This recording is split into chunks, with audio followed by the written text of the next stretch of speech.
Sheriff Savage, there is a call for you on line 3. His assistant Jackie called out from her desk just outside his office door, signing the last paper at the bottom of the large stack he had been rummaging through all morning. Preston grabbed the phone on his desk, hoping that it wasn't another call from the Lady Busy Bees, hoping that he would participate in the town of Carson's first bachelor auction.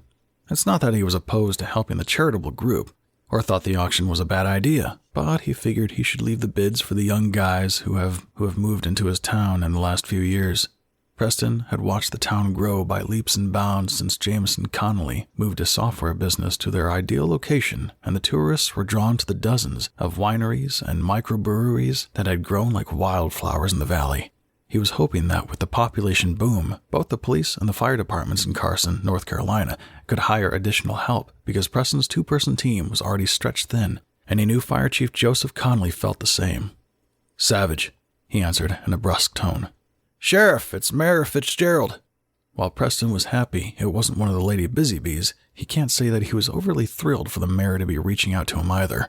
Calls like this usually meant he was going to be guilted into doing something he didn't want to do, or that the budget for the police department was going to be cut again. He was hoping it wasn't the latter, not that the former seemed any better, but his deputy, Alexis, was trying to start a family with her new husband, Cliff, and Preston wanted to be sure he could provide paid maternity leave for her. "Mayor, what can I do for you today?" "Well, what makes you think that I need something when I call?" Fred Fitzgerald asked, causing a chuckle from Preston to bubble forth. They both knew that the only time the mayor reached out to him, he needed something. "Do you need me to give you a list?" Preston retorted, earning him a low laugh on the other line. "Fine, you got me. I wanted to make sure we were set with security for the 4th of July parade next month." "Yes, sir. Not that we've needed it the last few years, but Alexis, Cliff, Dylan, and myself are prepared." "You can never be too sure. With the riffraff that keep trying to destroy our little town, we can't let our guard down." Preston knew Fred didn't mean anything by his offhanded comment, but he was still struck speechless, as if the community as a whole, keeping him at arm's length, causing Preston to feel unaccepted by the town he would give his life for. He had to remind him of how he had stopped a madman from kidnapping Alexis a few months back. "You don't need to worry, Mayor. We will be diligent." "I know you will, son." The door to his office opened, and Jackie walked in carrying another stack of paperwork with a sorrowful look on her face. Sighing, Preston said, "Is there anything else you need, Mayor?"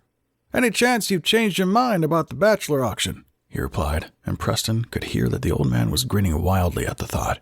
"Not a chance in hell. Have a good day, Mayor."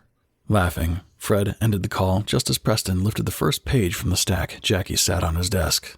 More of his signature, more of his statements, more of his time wasted. He couldn't help but think that there was more to life than sitting behind a desk in a small town issuing tickets to speeders down Main Street or answering domestic calls when someone wanted to scare their teenagers. He thought the slower pace would give him a sense of home and ground him in the way he had been searching for since he left college. But something inside him was missing: the heavy cases, the chase, the bullets. The adrenaline rush that came with his FBI undercover work was a high that no drug on the market could hit. Thank goodness he was still in contact with his agent in charge of the bureau. Every once in a while, he'd get to join in an investigation, but those opportunities were few and far between now. Preston sighed to himself as he raked a hand through his hair. The naturally dark strands had lightened in the summer sun.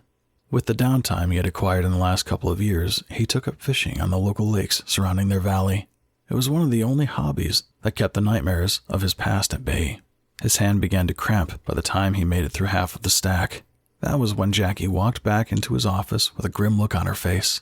A manila folder dangled between her wiry fingers. The moment his eyes landed on the top corner, he knew immediately what she held in her grasp. The Harposia case. He wished the drug cartel would have ended its reign when its leader was put behind bars, but if anything, the group grew more vigorous, and now they not only meddled in drugs but human trafficking and weapons dealings. Even in solitary confinement, the woman in charge ran a tight ship. If she hadn't been the person to change the course of his life, he would probably be impressed. Sifting out the sheets, Preston skimmed through a new affidavit, noting Lev Dyson as a right-hand man to Harposia. Lev had been the most recent man in charge, but he slipped up when he tried to kidnap his daughter Alexis, who just happened to be an FBI agent and Preston's new deputy. To keep listening to this audiobook, I've left you a link in the description so you can do it, at no cost thanks to Audible's 30-day free trial.